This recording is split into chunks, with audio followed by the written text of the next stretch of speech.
प्रकाश आवाज न्यूज। तो बेमेतरा में हत्या के कांड को लेकर फैल चुकी है और सीधे सीधे से कुछ लोगों की बात करवाऊंगा, कैसे पहुंचे और क्या पूरा मामला है। पहले आपका नाम। वेदांत भाजपा युवा मोर्चा का प्रदेश समिति से हूँ। हम लोगों ने जो परसों छत्तीसगढ़ के बेमेतरा जिले में नगर में जो घटना हुई है, भाई भुवनेश्वर साहू जिहाद द्वारा तलवार से जो गोद दिया गया, उसकी निर्मम हत्या दी गई, उसके विरोध में भाजपा युवा मोर्चा छत्तीसगढ़ में पुतला दहन रही है।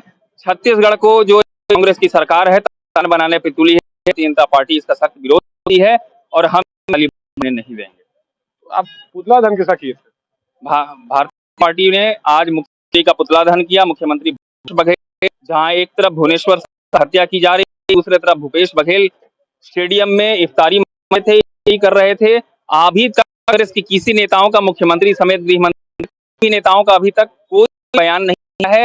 मुख्यमंत्री यहाँ से उत्तर प्रदेश जाकर वहां की को मुआवजा तो देते हैं, लेकिन अपनी राजधानी से 80 दूर जो हत्या हुई है भुवनेश्वर साहब के परिवार से न मुआवजा की घोषणा किए हैं और क्या उसका विरोध करती है मुख्यमंत्री इस सरकार के मुखिया हैं। भूपेश बघेल छत्तीसगढ़ सरकार के मुखिया हैं, लॉ एंड ऑर्डर में है, तो किसका पुतला दहन करेगी भाजपा युवा मोर्चा? आरोपियों का पुतला दहन मुख्यमंत्री के पुतला साथ है। मुख्यमंत्री का संरक्षण है, कांग्रेस का संरक्षण प्राप्त है। आज तक इससे पूर्व 15 साल हमारी सरकार थी, छत्तीसगढ़ में भी ऐसी घटना नहीं हुई थी छत्तीसगढ़ में, इसलिए मुख्यमंत्री पुतला दहन किया गया। हत्या का कारण क्या हुआ? हत्या का कारण अभी जानते हैं कि के साथ लेने का हुआ था। उस बच्चे के घर वालों ने उस परिवार जाकर आपत्ति कराया, लेकिन वहां के पुरुषों ने और उसमें महिलाएं भी उस घटना में शामिल थी, उन्हें बुरी तरह से उसे गोद डाल की वहीं की हो गई। भारतीय जनता पार्टी और परिवार के साथ कार्रवाई किस प्रकार की जा रही है? अभी तक खानापूर्ति की गई है, पूर्ति की जा रही है। 11 आरोपी बनाया गया है, गिरफ्तारी की गई। 40 से 50 लोग शामिल थे जो पीड़ित परिवार का कहना है। हमारा कहना है कि सारे के सारे लोगों को गिरफ्तार करो, भुवनेश्वर के हाथ फांसी देना चाहिए। आए हुए हैं पुतला दहन में। अच्छा ये बताइए, कुछ भी होता है तो आप लोग से क्यों जोड़ते हैं? कोई राजनीतिक मुद्दा नहीं है, ये सामाजिक मुद्दा है, लेकिन भारतीय जनता पार्टी भूमिका निभाती है। जो भी समाज में गलत होगा, इस प्रकार की घटना होगी, भारतीय जनता पार्टी की विरोध करेगी। युवा मोर्चा इसको लेकर सड़क उठाएगा। प्रमुख राजनीति होने के कारण हमारी नैतिक ये जिम्मेदारी बनती है। हिंदुत्व की बात करते हैं, हिंदू बताया भारत में एक हो रहा है, तो इतनी बड़ी घटना पर अंजाम देना कहीं ना कहीं खौफ नहीं है? हम देख रहे हैं कि इस प्रकार से जब से कांग्रेस की सरकार आई है, तब से षड्यंत्र पूर्वक जिहादी उन्माद प्रदेश भर में पैदा किया जा रहा है। कहीं इस्लामिक कट्टरपंथियों द्वारा हम लोग उत्तर प्रदेश में जब एक इस्लामिक कट्टरपंथ अपने चरम पर था, लेकिन बीजेपी की सरकार बनने के बाद ये इस्लामिक कट्टरपंथी छत्तीसगढ़ से पलायन, उत्तर प्रदेश से पलायन करके अब छत्तीसगढ़ में आते जा रहे हैं। इसका मैं आपको ताजा उदाहरण दे रहा हूं। अभी हाल ही में कर्नाटक में चुनाव होने वाले हैं। कर्नाटक की जो आबादी है वो लगभग 5 करोड़ की आबादी है, और 5 करोड़ आबादी में जो नवीन 9 मतदाता जुड़े हैं, इनकी संख्या लगभग 9 लाख के आसपास है। लेकिन हम दूसरी तरफ देख रहे हैं तो छत्तीसगढ़ की आबादी 1 करोड़ आबादी में 1.25 करोड़ की आबादी, हम जो 9 मतदाता वो भी 9 लाख। ये असमानता है कि जहां एक तरफ 5 करोड़ की आबादी में भी नवीन मतदाता की संख्या 9 लाख, वहीं 1.25 करोड़ की आबादी में भी 9 लाख। तो कहीं ना कहीं से स्पष्ट होता है कि उत्तर प्रदेश, बिहार, इन सब जगहों से जो इस्लामिक कट्टरपंथी पलायन करके छत्तीसगढ़ में आ रहे हैं और राजनीतिक यहाँ पे संरक्षण आ रहा है। कांग्रेस द्वारा कार्ड बनाए जा रहे हैं, कार्ड बनाए जा रहे हैं और उन्हें आवास उपलब्ध कराया जाए। इससे स्पष्ट होता है कि कांग्रेस की इन जिहादियों को, जिहादी इस्लामिक कट्टरपंथियों को छत्तीसगढ़ में शरण दे रही है। मामला किस प्रकार है? मामला ये हुआ कि भुवनेश्वर साहू जो बिरनपुर गांव के बेमेतरा जिला के रहने वाले थे, वो जब भोजन करके टहल रहे थे तो वहां पे पूर्व में अखिल विवाद को लेकर विवाद, उसको मुस्लिम जो कट्टरपंथी हैं इस्लामिक पंथियों के द्वारा उन्हें विवाद कर उनके साथ उनकी हत्या कर दी, और हत्या भी इतनी बेरहमी से किया गया कि उनके सीने के आर पार को कर दिया गया। यहाँ तक कि महिलाएं भी बड़ी संख्या में मॉब लिंचिंग में उनकी शामिल थी। अच्छा एक बात मैं पूछूंगा, लगातार भारतीय जनता पार्टी इन छोटे बड़े मुद्दों को लेकर पुतला दहन करती है, तो उतना बड़ा मुद्दा को छत्तीसगढ़ में हाईलाइट किया जा रहा है। क्यों इतना बड़ा मुद्दा नहीं है? एक बच्चे की, एक 22 साल का युवा की हत्या दी जाती है और ये कोई बड़ा नहीं है। उत्तर प्रदेश में एक व्यक्ति की हत्या होती है तो ये बड़ा मुद्दा होता है। सीएम साहब 50 लाख उनको जाके सहायता राशि उपलब्ध इससे करा। पहले आपकी भारतीय जनता पार्टी की 15 साल सरकार थी, क्या नहीं हुआ क्या? अगर हुआ ऐसा तो उसके ऊपर कठोर कार्रवाई हुई और इस टाइप की घटना कभी नहीं हुई कि सामूहिक रूप से हिंदू बहुसंख्यक सामूहिक, जो गृह मंत्री भी साहू समाज से आते, एक युवा जो बहुसंख्यक समाज से आता, उसकी प्रकार से कभी आज तक मॉब लिंचिंग नहीं हुई थी। ये बार ऐसी घटना है जो इस पार का कि इस्लामिक कट्टरपंथ अपने चरम पर छत्तीसगढ़ में अपने पैर को पसार रहा है और अगर यही स्थिति रही तो भयावह स्थिति देखने को मिल सकता है, वर्ष संघर्ष की स्थिति बन सकती। आप लोग किस मामले को देखते हैं? सीधा इस नजर में कि कांग्रेस के द्वारा इस्लामिक को इस्लाम में संरक्षण दिया जा रहा है और भयावह परिणाम देखने को आने वाले समय में मिल सकते हैं। आप पूरा भीग चुके हैं कैसे? आज युवा मोर्चा के द्वारा छत्तीसगढ़ में मॉब लिंचिंग के तहत एक हमारे युवा हिंदू भाई को मार दिया गया, पूरे गांव वालों के एक समुदाय मिलके। उसके विरोध में हम कांग्रेस की सरकार के साथ के बैठी हुई है, कोई कार्रवाई हो रहा है ना कुछ, कोई देने का कहा जा रहा है। उसके विरोध में युवा मोर्चा के द्वारा आज यहाँ पुतला दहन का कार्यक्रम किया जा रहा था। जो मैं पुतला के लिए पुतला जलाकर ला रहा था तो पुलिस मुझ पे पानी फेंका गया और मैं पूरा भीग हूँ। और छोटे मोटे मुद्दे को राजनीति से क्यों जोड़ते हैं आप?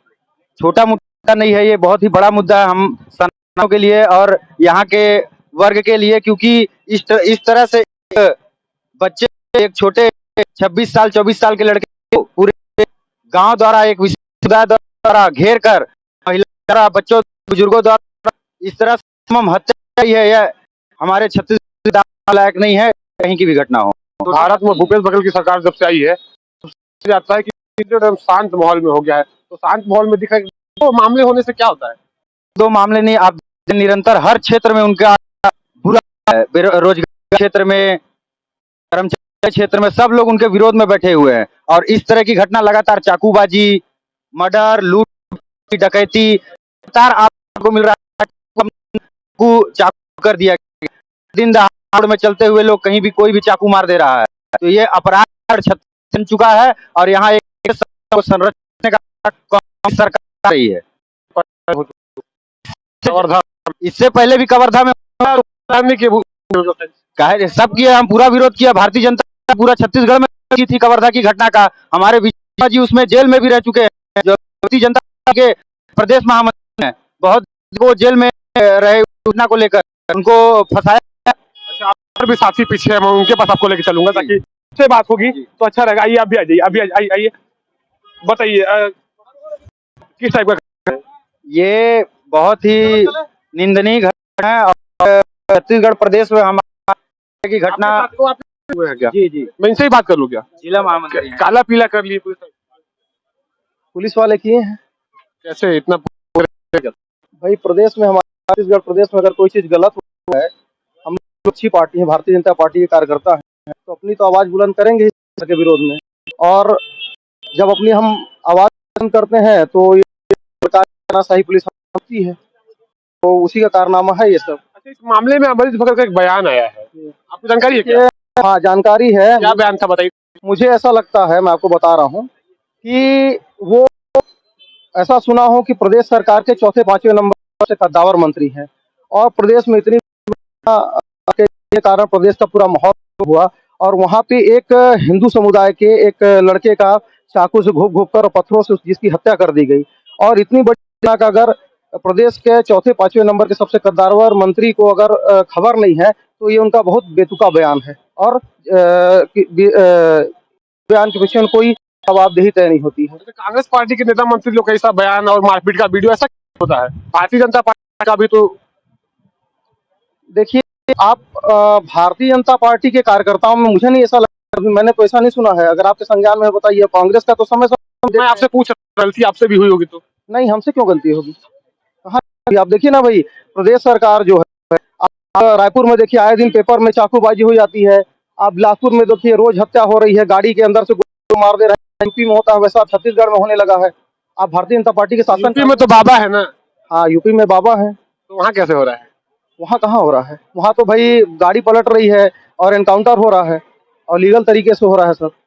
तो भाई जो माफिया हैं, जिनके ऊपर केस है, जो मानवता के लिए एक घाव जैसा है, तो उनका तो कोई ना कोई सबक तो सिखाना पड़ेगा। गलती कोई और करता है किसी और समुदाय का, आप लोग आरोप भूपेश बघेल पे लगा देते हैं।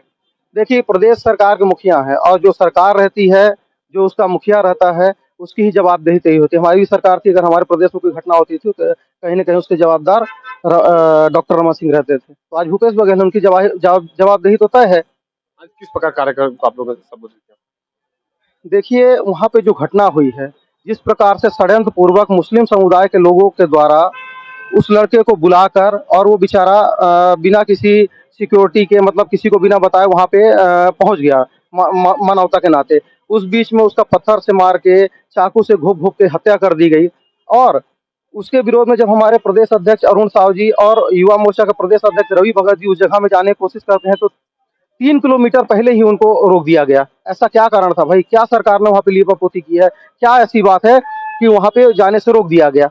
उसके विरोध में कि हमारे प्रदेश अध्यक्ष वहाँ नहीं पहुँचे, पीड़ित परिवार से मिल नहीं पाए, अपनी संवेदना नहीं दे पाए, इसके विरोध में आज हम लोगों ने ये कार्यक्रम आंदोलन किया। हिंदू इतनी कमजोर हो गई है, कोई भी मार के चले जा रहे हैं। नहीं, हिंदू कमज़ोर नहीं है। हिंदू जो है सहिष्णु है, वो मानवता को और जो ये समाज है उसको लेकर चलता है। नहीं तो आप देखिए ना, पाकिस्तान में मुझे जो जानकारी है 7% हिंदू थे, आज 2% हिंदू बचे हैं। मुसलमान यहाँ 10-12% मुसलमान थे, आज 25% हैं। तो कैसे आप, हिंदू कमज़ोर नहीं है, सबको लेके चलता है। हमारी सांस्कृतिक विरासत ऐसी है कि जिसके आधार पे हम लोग सबको लेके जियो और जीनो दो के नीचे नीति अपनाते हैं। लगता है कि जीने दे रहे हैं? हाँ, ये तो बड़ा प्रश्न है भाई। लगता है क्या आपको? हाँ, हमारे दरिया आपको लगता है कि आप जी रहे हैं? नहीं, अब लोग कितना सुरक्षित मान रहे हैं अपने आप को? चलिए मैं महिलाओं से पूछता हूँ, आज आपसे पूछ रहा हूँ। देखिए, जहाँ पे, देखिए यहाँ पे रेशियो की बात है। जहाँ पे इनकी जनसंख्या 50% है, 40% है, या 50% से ज़्यादा, वहाँ तो भाई कहीं न कहीं कोई भी व्यक्ति दूसरे धर्म का वहाँ सुरक्षित नहीं है कि नहीं है, ये क्वेश्चन मार्क है। लेकिन चूंकि यहाँ पे अभी वैसी स्थिति नहीं है हमारे प्रॉपर अंबिकापुर में, इसलिए हम लोग थोड़ा अपने आप को सुरक्षित मानते हैं। लेकिन भविष्य के लिए जिस तरह से स्थिति परिस्थिति कांग्रेस सरकार में हो रही है, हमको भी सोचना पड़ेगा कि हम लोग भविष्य में सुरक्षित रहेंगे कि नहीं रहेंगे। एक लास्ट सवाल और पूछूंगा, क्या हिंदुओं को धर्मांतरण में सम्मिलित होना चाहिए नहीं? देखिए, ऐसा तो हो नहीं पाया है, ऐसा तो कभी हुआ नहीं है। जो भी भाई हिंदू धर्म से दूसरे धर्म में गए हैं, समय-समय पर हम लोग भारतीय जनता पार्टी और अन्य सामाजिक संगठन और हिंदू संगठन के द्वारा उनकी घर वापसी का क्या बोलते हैं, कार्यक्रम किया जाता है। लेकिन आज तक अभी ऐसा नहीं हुआ है कि कोई हिंदू किसी दूसरे धर्म को लोग को बोले कि आप हिंदू बनिए। चलिए, आपका बहुत बहुत धन्यवाद। चलिए, धन्यवाद। आज के लिए बस इतना ही। मैं आकाश जायसवाल, आप देख रहे हैं आवाज इंडिया न्यूज, कैमरामैन अमन साहब के साथ।